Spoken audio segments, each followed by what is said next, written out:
Welcome to the REV Your Agency podcast, the most candid and authentic life insurance and annuity podcast that is hell-bent on helping you be more honest, ethical, productive, and profitable. Tune in and you're going to get exclusive access to the industry's top tools, tips, tricks, and resources from the biggest and most effective producers on earth. You're going to hear real-life stories of agents that went from nothing to something, zero to hero, and how changing the lives of their clients has changed their own lives financially. Sit back, relax, enjoy the show, and share it with someone you think will find value as well. Yes. So what are we chatting about today, man?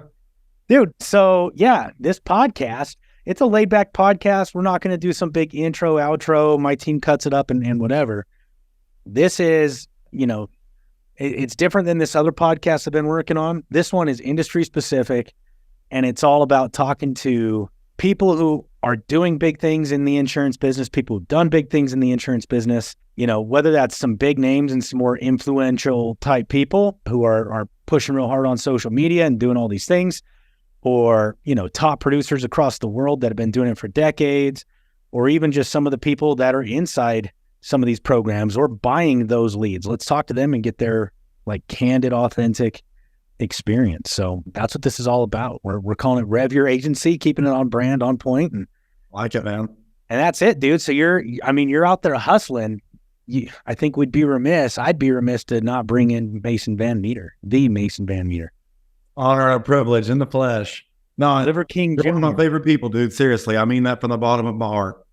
I appreciate that, dude. And likewise. So I've got a few questions I want to ask you, but like I say, don't worry about keeping it too buttoned down or anything like that. We can just kind of flow as free as we want. First question I have to ask is, when was the last time you had some liver? Some liver this morning? Yeah, dude. I don't know how you do it. The first couple of days, it was rough. It's kind of like when you stick your toothbrush too far back. After 3 days, you get used to it. And I enjoy the taste of it now. What made that? Because human beings aren't born eating liver. We're born. I think we started off. I don't think we were born that way. You're born drinking milk. Let's be real. In today's day and age, but before we had fire, we had to. And our bodies adjust to real nutrition and real minerals and stuff like that. So it's like the more pure I think I eat, the less I want other stuff. I don't crave sugar. I don't crave energy drinks. Nope. I don't. And I haven't had caffeine in a long time. Before I moved to Texas, where I stayed up for basically 4 days straight to get everything over here, because I wasn't paying a moving company 12, 15 grand to get my stuff over here. It's that was the first time I had caffeine in 6 months. And it was one cup of coffee. It was I snorted 6 Adderall pills or something. If that's the only comparative thing, or I smoked meth. But it's I've never done any of those things, nor would I try them, but that's the only thing I compare it to. I was just geeked out of my mind, eyes wide open, shirt off, driving with all the windows down. Nothing could stop me. I was invincible for a temporary amount of time. Right. Dude. So what made you decide to go back to, or maybe not back to, because you weren't necessarily born eating that way, but maybe mankind was. But anyways, what made you decide to kind of make that switch? Brain fog for one, and longevity. I want to be alive as long as I possibly can until the day I'm forced to meet my creator, and then we'll go then. But it's I don't want to have to deal with brain fog and health problems. That's what we have an appendix for, is to break down raw meat. If you don't have an appendix, if you've had it removed, don't eat raw meat because your body can't process it. I don't say this is for everybody, but I function best on a high protein carnivorous diet. And so it's easy as well. And I like it. I feel alive when I do it. It's almost like a high for me. Right. How have you seen that affect the other areas of your life? Personal, professional, just kind of everything. I'm definitely way more aggressive, but it's so easy to control as well. So it's like an on-off switch. I'm able to completely control my emotions. I never thought diet would have much to do with how I thought, but it's completely a primal state of being. I'm not talking about Liver King where I'm shouting and throwing spears and stuff, but if I wanted to, I'd go do that shit. But it's I'm aggressive, I'm dominant, I go do the things I want to do. It's detoxed me from a lot of the heavy metals and preservatives that are when you see people in lab coats spraying the fucking food you're eating, Why would you think that's safe to eat? Are you stupid or dumb? Are you stupid or dumb? Like, which one is it? So I'm just not into that stuff. Yeah. I believe our ancestors lived a certain way and it got us here, and I'll continue that. But it's like the same people that think I'm weird for that stuff are the same people doing some very weird things. So we all have our vices.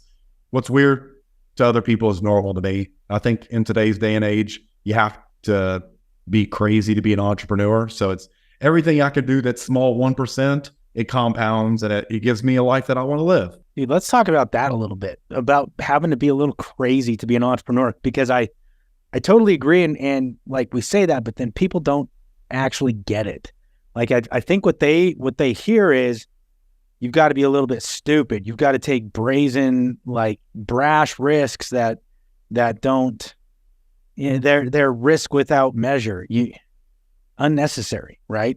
That's not what being an entrepreneur is, but you do have to be crazy to be an entrepreneur. So I want to kind of get your take, because you've come up in this business. We'll get into some insurance stuff in a minute, but like, what is your experience with that been? The difference between being a little bit rash and brash versus being crazy? Well, I'm an adrenaline junkie at heart. So, I mean, I did things as a kid I probably shouldn't have done that I can't talk about because of statutes of limitations. But it's like, it's the same thing for me. I love getting my blood boiling, my heart pumping. And I love that. I love the feeling of like everything's fucked. Awesome. Like I can't live a normal life. Like I can't be a normal person where it's like, I'm looking forward to the new Marvel, like the new Batman movie this weekend. Like I don't care about that shit. I can't live a normal life where I clock in and clock out. Like there's a quote I heard. It's like, what is it? Freedom. It's a Napoleon quote. Something. I have to look this up. I was literally just talking about this a day ago. Freedom is, but obscurity lasts forever. It's a Napoleon quote, but I absolutely love it. And I have to think of this or else I'm going to go crazy. I do the same thing.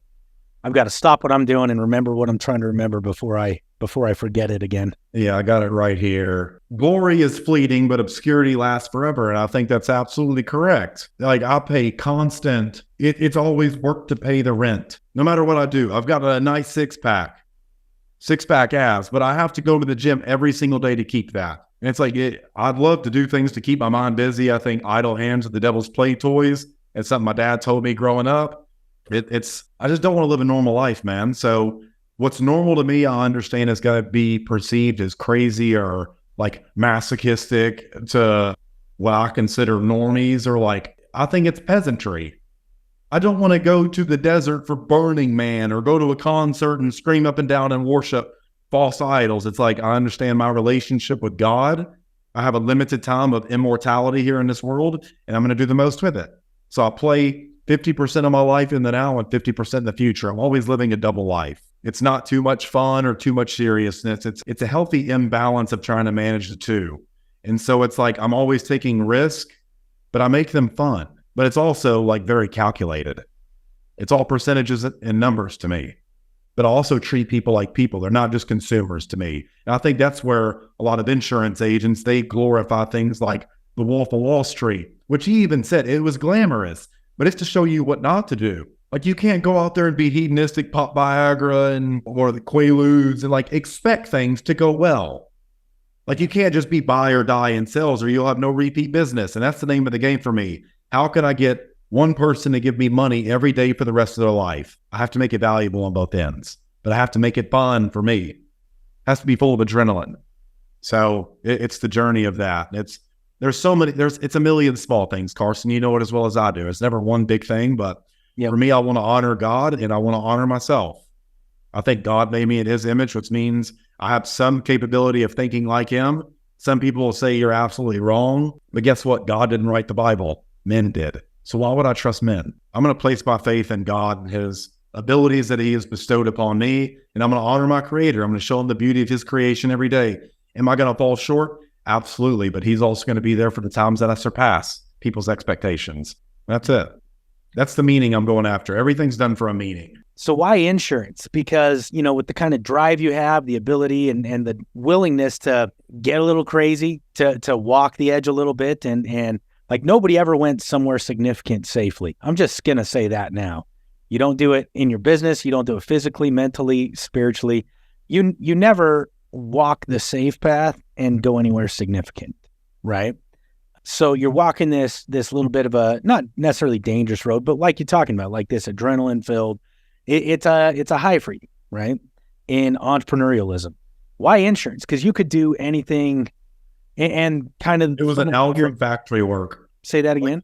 It was an out from factory work. It was the first opportunity I came across that was legitimate, because like full on transparency, I did whatever I had to do to get by. Cause I grew up sharing plates and forks and knives and like sharing bath water with my siblings because we didn't have two nickels to fucking rub together barely. And it's like, I remember one ice storm we had in 2008 where we had no power for a month. We were outside cooking sausage on a kerosene heater in the house. Like we had to put all of our groceries and stuff outside, the little bit that we did, in the snow to keep it fresh. We'd have to bring it inside, unthaw it, cook it on the top of a kerosene heater and vegetable oil on a pan. It's like, I grew up drawing Nike signs on my white tube socks my mom fucking got me every Christmas because I wanted to be like, I didn't want to be bullied in school because at that time I didn't know how to fight. Once I got to high school, people quit fucking around with me when I broke some jaws. But it's like when I got into the factory life mentality, an apartment in high school, a full-time job in high school. I remember lying to say I was 18 just to get a certain job because they wouldn't employ you if you weren't. But I got into some things I wasn't proud of now looking back, but I did what I had to do to survive and make money. I got into some like OnlyFans stuff, selling pictures, and that got me out of like the enormous amount of debt I was in. But then I found the insurance opportunity and I was like, this is something I can do that I can actually be proud of. It was just the first opportunity. So I was able to shut down my OnlyFans and all that shit, quit selling pictures, quit reporting for a 9-to-5 with like, when I'm showing up to work with old dudes with whiskers growing out of their ears, like, it's not for me. They're all fat and they have like C-cup tits and they're dudes. I don't want to work in that atmosphere. So because as I understand it, like you're not really producing anymore. Will, if it pays a lot, but it's got to be a whale. It's got to be a huge annuity for another coach or a consultant, like someone in the big marketing space. Like a lot of the people that I've joined their coaching programs, I'll be their insurance dude one day and I'll get to write some huge multi-million-dollar annuity or IUL. But for the most part, I'd rather just send it to you. Like I've sent you some stuff before and like I've asked you for some help on some IULs and stuff before. You know more than me in that space. But it's like, I can just get an affiliate fee for just being the middleman and doing none of the work. I can just say, hey, here, Carson, just give me 5, 10, like, and you were generous with referrals for anything that I've sent you. But it's like, I could just write one $10 million annuity a year, and that would make more than however many mortgage protection policies, final expense policies I would have to sell in 2, 3. Right. But for the most part, I'm just doing coaching because from a leverage and a business standpoint, it's where I have the highest ROI. Yeah. So how did you go from brand new in the business, you had a little bit of success and everything, to deciding, hey, I'm gonna coach? Yeah. So I mean, my first year I wrote $364,000 of premium. The second year I started understanding the drama and nuances and things going behind the scenes. A lot of people aren't who they really say they are. You go to events, they're beautiful, they're articulate on national calls, and they're stammering, stuttering their speech. They're falling over, busting their head open, drunk. They're asking me to have threesomes with their wives in an elevator while she's grabbing me because they're like, they don't represent the core values very well that they try to portray to trap people in their IMO or whatever. A lot of people are just very disingenuous, and you see it as well as I do. And I didn't want to be a part of that anymore. What freaking company were you a part? No, I'm joking. There's a lot of two-sided, two-faced. I never had anything that extreme. I was watching dudes like, hey girl, take this drink. Hey girl, take this drink. Like, that's your fucking downline, bro. Why are you trying to get her drunk? Well, she's hot. Yeah, there's like, I've seen my fair share of that. I've definitely seen my fair share of that. And, there was just a lawsuit on Globe Life and AIL for that shit. Office sex parties, like date rape drugs being used, office wrestling matches, which I fully support office wrestling matches, but everything else But it's like, yeah, they started trying to hold contracts over my head and do other things, cease and desist, which I just use as toilet paper because they're meaningless anyways. And I was like, other people are struggling and I know I can help them. I can make more for teaching them what I did, and I can have more like impact because I can only sell a certain number of policies a year. But if I teach 100 agents to do what I'm doing, I can sell 1,000 times more. And that's right. My whole goal over the next 10 years is to help 100 million families get protected with life insurance. Like, yeah, that's a lot. That's half of America. That's a lot of what got me into doing the coaching side and the consulting side more. But but just to be fully transparent, it was just to make money at first. But then I made the money, and it was like, okay, I can afford this stuff that's getting boring, it's getting pointless now. What else can I make this mean? It's like, that's something I could be proud of. That's something honorable. And so I switched it. No, that's fair. That's just the measure, the reach. Like, I was running agencies, big agencies, and we're selling tons of policies, but it was like, there's no way that I can possibly, my goal was to help without going, I'm not going to shit talk the MLM side of the business. Some of the best agents and advisors I know are on the MLM side, but it's not the direction I wanted to go. That's all I'm going to say. Right. Absolutely. It's just, and so my goal was always, without going to that side, I want to run an agency that provides so much impact to our communities that I can help 100 people make $100,000+ per year more. And I mean, that's going back 10 years, right? 100,000 is a lot less, goes a lot less or a lot less far today than it did then. But that was like me getting into coaching and consulting. Like, we still run agencies, we still produce and stuff, but it was an extrapolation of that. Okay. It is like running a brick and mortar agency. Do you know how hard it is without going to the MLM side to have 100 people underneath you? Like, it's insane. It's absolutely insane. And so that's kind of why I got into it, or part of it. The other part was seeing a lot of the pitfalls, whether it was the drama like you were talking about, or just the drama of being talked into a career and then dropped on your face. And sometimes you get dropped on your face and the person doing the dropping doesn't even feel like they're dropping you on their face. Like, no, because the same bad information is being fed to them. Yeah, exactly. And it's like, well, it worked for me. And it's like, right, but not everybody's the same. You haven't done the work to boil it down to what is a common denominator of that successful thing. Because, well, I knocked doors to make $1 million. That doesn't mean everybody should be.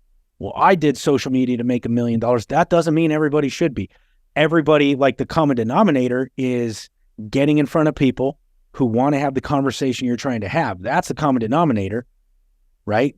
But everybody's trying to just pigeonhole one thing. And so that was a lot of it for me. So I really identify with that when you say that's kind of your motivator at this point is how much impact. Push the bad people out of this industry. I think insurance agents are fucking superheroes. Now I call them prosperities. I mean, that's literally what this is for. Financial freedom is a term it's a buzzword now at this point. It's overused, but prosperity is never mentioned. So that's big with me. But it's like, my old company literally tells agents, stay near the campfire, Carson. Stay where it's nice, warm, and toasty. It's this indoctrination where they feed them the wrong information that, because it worked for this person, it'll work for you. It's the same thing you're talking about. You get 5,000-6,000 agents stuck using the same thing. Doing the same thing. Yeah, it's all like, hey, everybody, where I started, I was multi-line. They were like, hey, our company's really, really good with classic cars. Like, next to Haggerty, they're probably the best on the market for classic cars. And so they're like, everybody should be doing classic car shows. Well, guess what happens when 100% of your field force is doing the few classic car shows there are?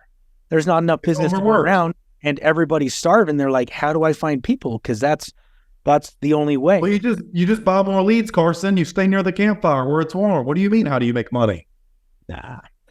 Nah. But it's interesting, dude. It's super interesting. So with what you teach people, like, our programs are obviously very different, and there's some similarities and overlap too, but there's a lot of difference too. And you kind of take a different angle and approach than I do with it. What's your modality? Like, how are you helping people level up. A lot of it is getting people in the right emotional state to even consume the information, but understanding that's how money changes hands. It's like you have to be in the right state first. So my main thing is all communication, being a master of communication, because a lot of people say they have a leads problem or a traffic problem. Like, no, you don't. Lo and behold, you have a hook. You have a messaging problem.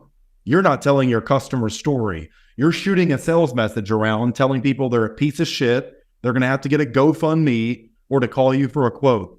Guess what? The customer's saying, I didn't give you permission to talk to me about that. But if you shoot a message around like, hey, look, I know how hard it is being a diabetic and you can't qualify for certain things.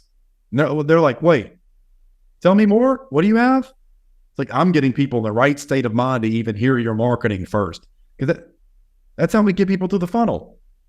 But it's like mastering the art of being an effective communicator, getting people to think and feel what you want them to, because my whole goal is to enter the conversation my customers are already having in their minds. And when you can do that, you stand out from everyone else. I saw someone comment in one of the insurance groups I'm in the other day, well, market's saturated. Like, no, it's not.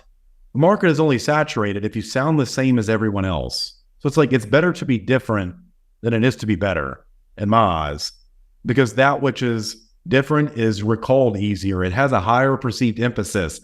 I take my approach towards solving problems psychologically rather than logically. The logical solution is to buy more leads and get in front of more people. The psychological solution is never even considered or looked at. It's like, what if you just created your customers and they came to you instead? Yeah. See, and that's, again, there's a lot of similarities. We use a lot of different language and even approach it from different angles, but it's pretty similar. And I totally agree. Like, what I always tell people is nobody ever woke up in the dead of night like, my God, I want to buy life insurance. Or no, but sometimes they sit up in the dead of night beating cold sweat because they're like, my God, what if taxes go up? My God, what if I lose my income? My God, I would hate to leave my family on the hook, but I'm diabetic. My God, like, we got to quit talking about the problems we want people to perceive that they have. Even if we thoroughly believe everybody has this problem, if you have a heartbeat, you need life insurance. Like, you got to start solving the problems they already have from the perspective. Yeah, from the perspective they already own. Yeah, it's like, I'll be fully transparent. One of the things I do is run ads on PORN websites, because I understand a lot of male, like, dude insurance agents, that's a big problem that they have. And you'd be amazed at how much traffic I get from these websites to my funnels, because I understand that's a problem dudes have. Hey, if you quit spending 3 hours a day on here looking at made up stuff and replace that with 3 hours of work, you might make some more money. You might get a better relationship with your wife and your kids. You might be the hero for your kids. There's no might about I'm all about meeting people where they're at. There's no might about it. And like, people might laugh about that, but it's true. There's a lot. I got that from Grant Cardone. There's a lot of agents that have that issue. Do you know what other issues agents have? They've got the issue of sitting in their office, staring at the freaking wall, doing nothing. They've got or scrolling through social media all day, watching reels, anything to distract. We're sitting down at the freaking La Tienda, having a bag of sunflower seeds and a jarritos, and watching people go by and not saying a freaking word to all these people that you could help. You could solve a problem they have from a perspective they own, but you're not doing a damn thing about it. And it's like, so when we talk about getting in front of people, marketing, and like, you got to go meet people where they're at. And like, if they're on that site and you're able to talk to them in a language they understand, kudos and good for you. But like, for all the other agents listening to this, where are your people at? Like, your market, the people you're trying to reach. Are you trying to insure diabetics? Where are the diabetics at? Go there. Like, quit going to the classic car show, because you might find a few diabetics at the classic car show, but look at the steep ass competition too, versus, who's down volunteering at the diabetic clinic, who's down, nobody's doing that. Insurance agents are lazy, and they're taught to be lazy by uplines that tell them just buy leads. Yeah. And one of the things that I see a lot of success from is making my ad match the platform. I'm not talking about life insurance on that website. I'm not like, it's like, hey, look, I know you're unlocking a new Fitbit goal right now, but just listen to me. It fits in with what they're doing at that moment. Yeah. And then I'm like, okay, but you have to tell your customer story and meet them where they are. Just get them to say like, hold up, what do you got? Tell me more. Like, the messaging is so crucial. Let's get into this a little bit then, because there's a lot of people listening that really want to do some social media stuff, and you do quite a bit of it, right? So if I wanted to reach somebody who is distracting themselves from their stresses, which, by the way, it's not just insurance agents doing this. Like, if I want to tell myself, so check this out, folks. You tell yourself, hey, my target client, small business owners. Guess what? The majority of small business owners do. Even the blue collar ones that are like, I worked a 14-hour day. They'll spend half an hour, sometimes 2 hours sitting in the work truck, having a long lunch, scrolling through TikToks and reels and stuff. Like, it's crazy. Not all of them, but a lot of them will. A lot of them will. Doctors and lawyers, they're sitting in the back. You wonder why you had to sit there on that crinkly paper shit for 2 hours before they came out to be like, yep, you got the scurvy. It's because they're sitting there flipping through shit, and they're trying to piss away their stress too. And so instead of getting on there and being like, hey, I know you're here, let me talk about life insurance. How would you reach those people in that moment? Would you literally say that? Like, hey, if you're cutting out a little bit of your workday by or blowing off a little steam by checking out a few reels. Yeah. So my whole thing is like how I come up with my messaging. There's a formula for it. So, and I look at this just from a copywriting standpoint. So the first thing I'm doing is pretty much explaining their current state of mind, or like explaining what they're focusing on at that given time. So I might talk about something they're embarrassed about, like, hey, Carson, are you embarrassed that your screen use is 8 hours every single day? Or it's like, I'm confronting the initial problem. I'm not talking about anything that I'm trying to sell yet. I'm just trying to get them to say, wait, tell me more. What do you got? And so that's the first thing I'm doing, is explaining the dream customer's mind.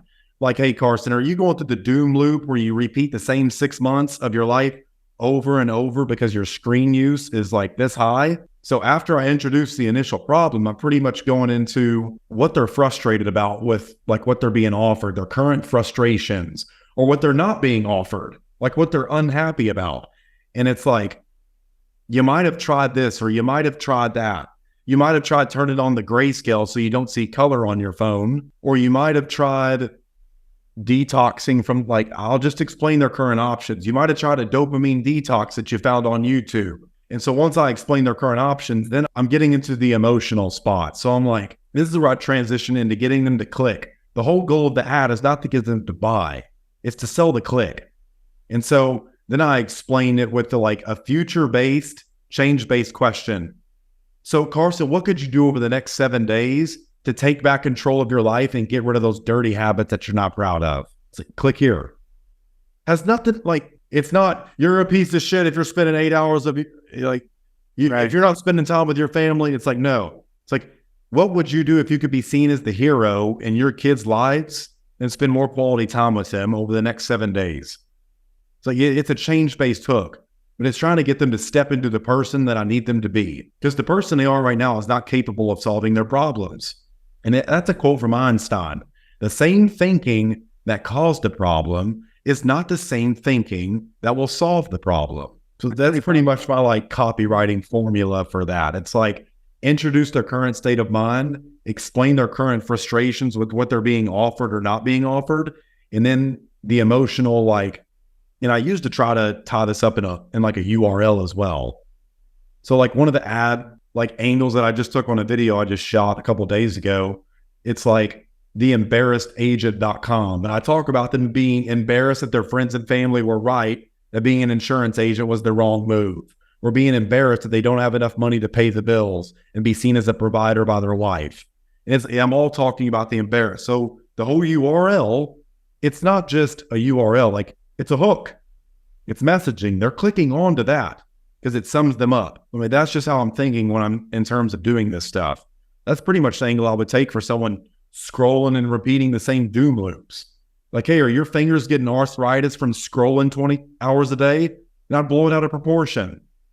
That's the angle I would take with that. So where's your loop from there? If somebody wants to sell some life insurance, or are your fingers getting arthritis from scrolling all day? By the way, do you keep getting declined for life insurance because of your arthritis. Well, if I'm trying to sell that person life insurance. Yeah. Let's take that in. Let's help some folks right here.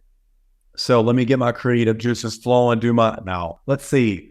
So someone's scrolling, is it like a blue collar worker? Like, let's get specific. Who's doing the scrolling? Did they just work 12 hours? They're scrolling. Let's go with this one. Small business owners, because I know it's got to be at least 80% of insurance agents are like, oh, small business owners are my target audience. It's like, by the way, that's not a target. That's like the broadside of a barn. At the barn, it's a whole market. Right. But that's what they're thinking. So if we're looking at like small business owners, and the average agent, they may say they want like investors and white collar, but they're probably not at that level. But they also aren't in their own authenticity enough to talk to that hardcore blue collar guy. So we're talking like kind of that middle line, that small business owner that, maybe they're blue collar, but they're on the more white collar side of the business at this point. They're a small business owner. So my first line is the initial gut punch. I have to get them to be like, the words have to hurt. Guys, no more apologetic marketing. If you believe you can help these people, you have a moral obligation to sell them if you believe in it. So how I'd phrase this if I was writing the ad copy or my messaging, I'd be like, I understand after working 12 hours, the last thing you want to listen to is your wife complaining about how hard her day was. So that'd be like the initial like opening line. So it's like, then I'm going to go into like kind of like the reward center. So what you do is you spend 2 hours scrolling through Facebook Reels, relaxing before going into the house of chaos, like whatever it is. So I'll just explain their current state of mind, because that's probably what they're thinking.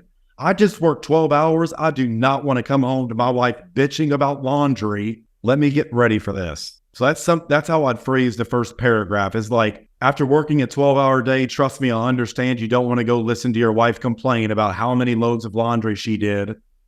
So instead of just going straight inside, you spend 30 minutes in your AC work truck before you go prepare to deal with World War III and Godzilla. And a lot of people are going to understand that. Like, think of how you I think you'll get many women clicking on that, honestly. You'd be like, oh, what is this piece of shit going to say now? And that's the whole thing. I want it polarizing as well, because here's the thing. People are not going to spread your sales message if you say, here, request a quote. But if you spread a hook, if you spread a strong message around, those comments will drive down your ad costs and they'll make the engagement through the roof. You know all about this, Carson. So I'd absolutely love for the woman to do it. I want it to be controversial, but it's going to sit with those people who it's targeted to very well. They're like, this guy understands me. He knows I just slaved away for 12 hours, putting out all these fires all day, dealing with people trying to charge back, dealing with this. Susie's trying to cancel their policy. They're like, I'll earn that right to relax for 30 minutes. And watch Facebook Reels and watch fishing videos or watch a dog chase something. Like, I earned that right.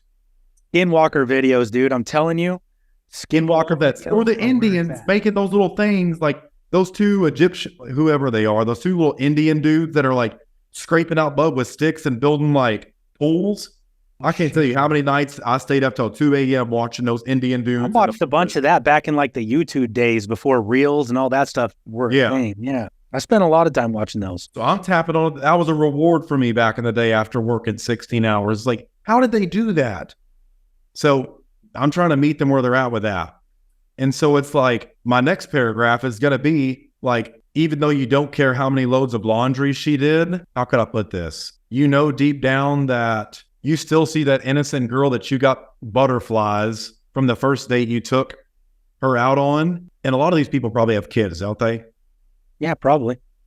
So I'm going to start going into like the family legacy. So it's like, it depends on the angle of what I want to sell. So I could even mention something about traffic being backed up or people driving crazy on your way back home. All you want to do is sit there and relax. Or you watched a wreck. So I could tie it in with something like that. You understand your time here is limited, and the last thing you want is one more thing for your wife to complain about. You not leaving your family better off. What could you do in the next 24 hours to where if you didn't make it home, your wife would have nothing but positive things to say about you to all your relatives at the funeral? And it's like one less thing for her to complain about.com, whatever, or one less thing.com. That would be my URL angle if I was trying to go like accidentals for everybody or like life insurance with living, like you could tailor setting up a whole separate funnel for that, or are you taking like your existing site, driving traffic to that through that URL is just a redirect to my existing stuff. But the URL is catchy, it's a punch, it's a hook. So it's driving traffic to my original stuff. But when I have that, then I'll build a funnel. Like when I have the messaging down pat, calling out and telling my customer story, then I'll do that. Like the marketing has to be on point. You don't have a leads problem or a traffic problem. Your messaging just sucks. That's all it is. You're not telling your customer story, because when you tell your customer story and they'll feel understood, they'll share the messaging for you. That's how I know when an ad's good. It's getting comments, it's getting engagement, it's getting shared more than anything. An ad is an ecosystem. It's not just words that you're paying Mark Zuckerberg or Google to put out in front of people. It's an ecosystem. There's so many moving components. Like that's a quick example of like concise messaging, calling out my customer or who I would want to sell. That's how I would go after business owners. I'm confronting the initial problem they have. When they go home, their kids don't listen and their wife doesn't respect them because she doesn't know what it's like to be an entrepreneur. So I'm speaking about that initial pain, but I understand you still love them. So what could you do over the next 24 hours if something were to happen to you? And it gets them thinking, what could I do in the next 24 hours? I'm getting them in the right state of mind to consume the marketing. Well, the next 24 hours, they can call Carson Porter, someone who's going to be there for their family, even when they're not. There we go. I like the joke you tell your buddies, like, don't worry, I'll be there for your wife when you're gone. I've said that to some of my friends, but it's like, you have to be close if you're going to do that. Yeah, no, don't be saying that to your clients' spouses, people. No, dude, I think it's spot on. And a lot of people are going to get wrapped up in the semantic because that's what insurance agents want to do, especially new agents. They want to get wrapped up in the semantics of, well, I can't use that same example if I want to, sell life insurance to grow. That's why I told my process, but how I thought about that. And that's what I want people state of mind, explain what their current options and what they're frustrated about, then introduce a change-based question that ties into what you're trying to sell. Just you tell the customer story, not the story of your sales message. You meet them where they're at. And I learned this from Claude Hopkins. He used to sell Pepsodent. This is the best advertisement I've ever seen. So instead of saying, hey, this was in 1906 when this ad came out. So he had to get people brushing their teeth. Imagine all the yellow teeth 100 years ago. No one brushed their teeth. So he was saying, instead of us telling people they need to brush their teeth and buy Pepsodent, this toothbrush powder, let's create the problem that our product solves. Hey, do you have the film? What does that have to do with brushing? We're saying this film, it eats away the enamel on your teeth and it causes bad breath. So when you go to kiss your wife, she's going to shy away. What if your wife actually wanted to kiss you? Well, if you brush your teeth with this, it'll take care of that film for you. It'll get rid of it. It's Claude Hopkins and P.T. Barnum, I think, are two expert copywriters. Even Napoleon Hill. Napoleon Hill was an expert copywriter. Go read their stuff because they're who most of our major marketers today, like Russell Brunson, Grant Cardone, all these big people, they learn from the bigger people. The forefathers, like Dan Kennedy. Who do you think he learned from? Yeah. So those are two of big, I wish I could go back in time and meet them. Harry Houdini, great. Because he explained to me that people will pay for the same thing packaged in a different way. So he used to do a trick where he busted, everyone busted out of a straitjacket back in the day. So you know what he did? He did it upside down. He did the same thing, presented it in a different way, and it got people in awe. Dude, I love, and we'll wrap it up here in just a second. I know I told you it wouldn't take too much of your day. We can definitely do this again and chop it up more. All good. But I love the take on messaging. People don't realize, everybody always makes sports analogies. So, you want to bring it to sports analogies. And you've always got that one friend that's like, I could have gone pro, but they just wouldn't give me a chance at the college level or at whatever, right? But here's what's actually crazy. First and foremost, professional athletes are just amazing specimens. They're freaks of nature, 100%. Absolutely. But there's a lot of equal freaks of nature that never go that far, who were in the sport. And what was the difference? The biggest difference was messaging. They didn't put their message together. They didn't reach out and get in front of the people that they were wanting to do business with, go to college with, go get it to be a part of the NFL. Like, there's a whole level of nurture. I guess my point in saying this is that talent or the lack of talent will not take you where you want to go. Messaging is what gets you there, right? Talent and lack of talent, those are just the things that are gonna keep you there. Because if your messaging's on point, you can go get a tryout with a professional football team. You've got to have the talent. Worst. You could be the worst, but you would get the tryout. Now you've got to have the talent to make the team for sure, but you could get your shot. You can get the appointment. You can get that's where it comes for the moral obligation to sell. That's where the talent fits in. If you believe you can actually help these people, I think you must tell them about what you do and how you can help them. And if you think, I meet very few insurance agents that are like, oh no, these people are better off with my competition. Every insurance agent is like, they should have come here. That person does it wrong, right?